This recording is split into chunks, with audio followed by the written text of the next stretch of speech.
On August 28th of 1988, our deputies responded to a call of a body found in the Puyallup River near Sumner. Some fishermen had located the body of a woman who was nude right where the Puyallup and White Rivers meet. Detectives were called out to the scene but had no information on the identity of the woman. An autopsy was performed and revealed the woman's cause of death was asphyxia caused by strangulation and probable smothering. She had several blunt force injuries and was believed to have been sexually assaulted. Her death was ruled a homicide, and DNA swabs taken from the body came back positive for semen. It wasn't until 2 months later, in October 1988, that the woman was identified by dental records as 18-year-old Tracy Jean Whitney. The first steps into the investigation was to determine who she was. And once Tracy was identified, then we find out more about her story. Who was Tracy? Where does she go? What does she do? Who does she hang out with? Who would possibly hurt her?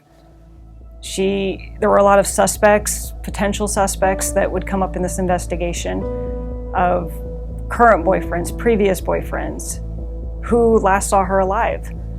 There were also rumors and speculations of other people being involved that also had to be looked into. We didn't have a lot of information, but what we did know for sure was that on August 28, 1988, Tracy was last seen at a Burger King in Federal Way arguing with her ex-boyfriend. She walked away from that Burger King, and less than 24 hours later, she was discovered in the river deceased. Over the next few years, the investigation continued. Several suspects, potential suspects, were interviewed, DNA was obtained, polygraphs were taken, and all just slowly eliminated all these people as possible persons of interest. Despite numerous efforts and leads, the investigation stalled. And over time, with the case having no forward movement, not being able to progress, it eventually grew cold. In 2021, now retired Detective Sergeant Linnell Anderson looked into Tracy's case again as a possible candidate for a grant application through the Washington State Attorney General's office. In 2005, a DNA profile of the suspect was uploaded to CODIS. CODIS stands for Combined DNA Index System, which is maintained by the FBI. CODIS is a national database of DNA profiles that's used by law enforcement to match DNA and link crimes to offenders. Given the technological limitations and changes of that time period, it was decided to resubmit Tracy's swabs to take advantage of the newer, more advanced technology available at the Washington State Crime Lab. The new DNA profile that was obtained was uploaded into CODIS. Unfortunately, there were no matches. In March of 2022, retired Detective Sergeant Anderson sent the DNA extract to Parabon Labs for forensic genetic genealogy. About 5 months later, August 2022, she received the results. Family lines were traced back to the 1700s. Once a family tree was constructed, the results came back to John Guyot Jr. Unfortunately, John died of cancer in January 2022, 8 months prior to receiving the results. He had also been cremated, so there was no DNA to compare to the suspect DNA profile. Retired Detective Sergeant Anderson reached out to the Washington State Patrol and learned that they could confirm the identity by using other family members' DNA as comparison. Detectives discovered that John had a son that had also recently died. They were able to obtain his DNA from the medical examiner's office. The son's DNA was then compared to the male DNA obtained from Tracy's body. The results confirmed that the DNA was not John Guyot III, but that John Guyot III was a biological child of the male profile. This confirmed that the male profile belonged to John Guyot Jr. Because of this, John Guyot Jr. was determined to be the suspect in this case.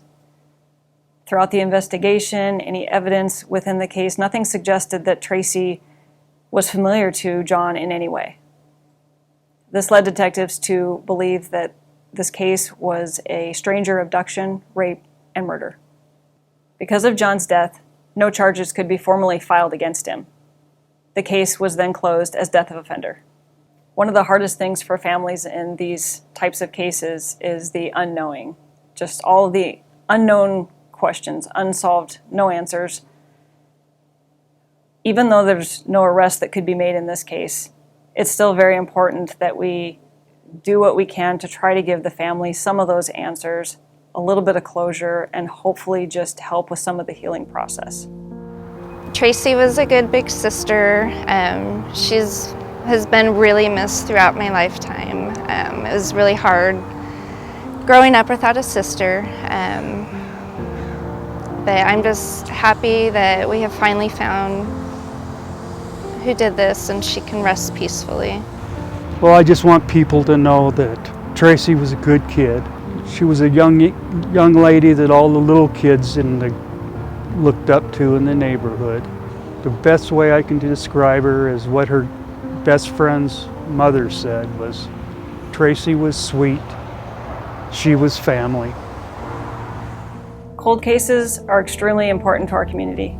I joined the cold case unit so that I could help families get answers to the questions that just seem impossible, to hold people accountable when it's needed, and to, most importantly, just never forget these victims. Although there was no arrest made in this particular case, I hope that the family can find some peace in knowing that Tracy's case is finally solved.